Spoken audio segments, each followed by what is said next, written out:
सभापती महोदय, अतिशय महत्त्वाचा विषय महाराष्ट्राच्या नवीन पिढीसाठी. अख्खी पिढी उद्ध्वस्त होते आणि गेले कित्येक वर्ष आम्ही ही उत्तर सभागृहात ऐकतोय. सरकार गंभीर आहे, परंतु सरकारचं कोण ऐकत नाही अशी परिस्थिती आहे.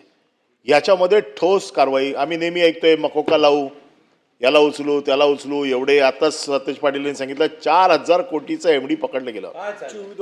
5 म्हणजे या फक्त काही दिवसामध्ये म्हणजे एक अख्खी पिढी उद्ध्वस्त होण्याच्या मार्गावरती आहे. आणि हे सगळे बॅक ऑफ झालेले आहेत, त्यांना कोणाची भीती राहिलेली नाही आहे ना सरकारची भीती. आणि उचलतायत कोण? हे सगळे पेडलर उचलतायत, सगळे डमी उचलतायत, मुलं हजर होत आहेत. ललित पाटील तिकडे 5 स्टार हॉटेलमध्ये राहत होता.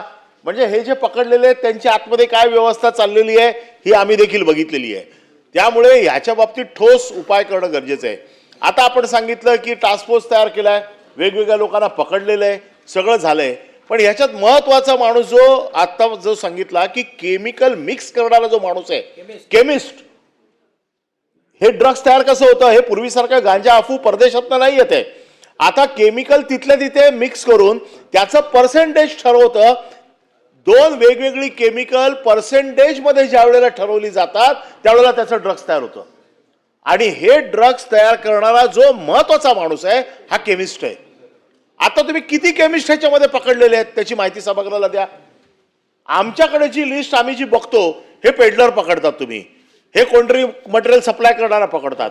पण जो माणूस जो शिक्षित आहे, ज्याला सगळ्यात जास्त पैसे ह्याच्यामध्ये मिळतात, तो माणूस केमिस्ट आहे.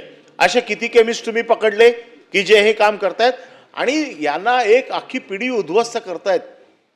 यांना ह्यांच्या जीवाची भीती नाहीये, दुसऱ्यांचे जीव जात आहेत. जसा मागच्या काळामध्ये सरकारने जसं गँगवॉर कंट्रोलमध्ये आणण्यासाठी एन्काउंटर स्क्वॉड बनवला, तसा एक एन्काउंटर स्क्वॉड आपण बनवणार का? की लोकांच्या जीवाशी जे खेळतायत, लोकांची पिढी उद्ध्वस्त करतायत, त्या लोकांना उडवले तर कोणी तुम्हाला विचारणार नाहीये. नियमात बसून उडवा, पण काहीतरी याच्यामध्ये तुम्ही असा कायदा आणा की जोपर्यंत स्वतःच्या जीवाची भीती निर्माण. का एन्काउंटर झाले होते ना? झाले नाहीत का एन्काउंटर? मुंबई कंट्रोल कशामुळे आली? त्यामुळे सरकारने हिंमत दाखवावी की एक उद्ध्वस्त पिढी करणाऱ्या लोकांना जरा बसवण्यासाठी एक तर केमिस्ट किती अटक केले आणि याच्या पुढे केमिस्ट अटक करून ते सुटणार नाहीत याची व्यवस्था सरकार करणार का? आणि माझा दुसरा प्रश्न आहे की कठोर कारवाई करण्यामध्ये तुम्ही त्याला नाव देऊ नका. असे अक्षय शिंदे मध्ये कुठे नाव दिलं तुम्ही? उडवलाच ना अक्षय शिंदेला. अक्षय शिंदेला उडवला ना, तसे उडवा 2-4 लोक. कारण तर आम्ही लिहून देऊ तुम्हाला काय कारण द्यायची ती. पण माझं म्हणणं असं आहे की कठोर कारवाई झाल्याशिवाय, जीवाची भीती त्यांना निर्माण झाल्याशिवाय हा प्रश्न सुटणार नाही. सरकार अशी कठोर पावलं उचलणार का?